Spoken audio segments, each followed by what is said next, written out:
الله وبركاته. وعليكم السلام. الحمد لله نحمده ونستعينه ونستغفره ونؤمن به ونتوكل عليه ونعوذ بالله من شرور أنفسنا ومن سيئات أعمالنا. من يهده الله فلا مضل له ومن يضلله فلا هادي له. ونشهد أن لا إله إلا الله وحده لا شريك له ولا وزير له ولا مشير له ولا معين له وصل على سيد الرسل وخاتم الأنبياء. وقال الله تبارك وتعالى في الكلام المجيد والفرقان الحميد: أعوذ بالله من الشيطان الرجيم. بسم الله الرحمن الرحيم. يا أيها النبي قل لأزواجك وبناتك ونساء المؤمنين يدنين عليهن من جلابيبهن. صدق الله العظيم وصدق رسوله النبي الكريم. ونحن على ذلك لمن الشاهدين والشاكرين والحمد لله رب العالمین. میرے محترم بزرگوں اور عزیز ساتھیوں، اللہ تبارک و تعالیٰ کا بڑا احسان و کرم یہ ہوا کہ اس نے ہمیں اس پرنور مجلس میں بیٹھنے کی توفیق عطا فرمائی. اللہ تبارک و تعالی ہم سب کے بیٹھنے کو قبول فرما اور ہم سب کو کہنے سننے سے زیادہ عمل کرنے کی توفیق عطا فرما اور مجھ کو صحیح بات کہنے کی توفیق عطا فرما. میرے پیارے بھائیوں، میں کسی قابل نہیں ہوں،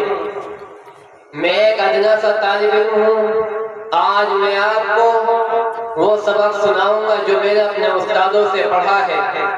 دعا کیجیے اللہ تبارک و تعالی مجھ کو صحیح بات کہنے کی توفیق عطا فرمائے. اور میں اس قابل نہیں کہ آپ کے سامنے کچھ بول سکوں، کیونکہ اللہ تبارک و تعالی ذہن کے اندر جو باتیں ڈالتے ہیں وہ کہی جاتی ہے، اور جو اللہ تبارک و تعالی نہیں ڈالتے وہ نہیں کہی جاتی. میرے پیارے بھائیوں، آپ لوگوں کی محبت اور آپ لوگوں کی دعائیں ہیں کہ میں جیسا گنہگار بندہ آپ کے سامنے کچھ کہہ سکوں. میں اس قابل نہیں تھا جو آپ کے سامنے کچھ باتیں کر سکوں، لیکن میرے اساتذہ اکرام اور میرے بڑے لوگوں نے اور میرے والد محترم حضرت حافظ محمد ارشاد صاحب، اللہ تبارک و تعالی میرے والد محترم کی عمر میں برکت عطا فرمائے. ان کے ہی صدقے طفیل ہے جو آج میں آپ کے سامنے بیٹھا ہوں اور آپ لوگوں کی دعائیں ہیں. میرے پیارے بھائیوں، میں زیادہ لمبی چوڑی گفتگو نہیں کروں گا. جب تک آپ بیدار ہیں میں آپ سے باتیں کروں گا، اللہ اور اس کے رسول کی آپ کو باتیں سناؤں گا. اور جب دیکھوں گا کہ آپ کی نگاہیں جھکنے لگی، آپ نیند کے اندر آپ نیند میں ہونے لگے، تو مجھ کو وآخر دعوانا ان الحمد للہ رب العالمین بھی کہنا آتا ہے. اس لیے میری آپ سے گزارش ہے جو باتیں بھی کہی جائے آپ اس کو بڑے غور و فکر سے سننا، کیونکہ آج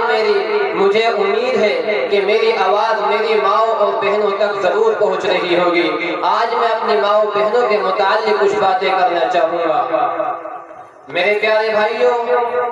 ایک مرتبہ حضرت علی رضی اللہ تعالی عنہ اور حضرت فاطمہ الزہرا رضی اللہ تعالی عنہا آقا نبی کریم صلی اللہ تعالی علیہ وسلم سے ملنے کے لیے حضور پاک علیہ السلام کے گھر تشریف لاتے ہیں. حضرت علی رضی اللہ تعالی عنہ جو میرے آقا صلی اللہ تعالی علیہ وسلم کی خدمت میں حاضر ہوتے ہیں، دیکھتے ہیں کہ اللہ کے نبی علیہ السلام رو رہے ہیں. آپ صلی اللہ تعالی علیہ وسلم کے اوپر گریہ طاری ہے.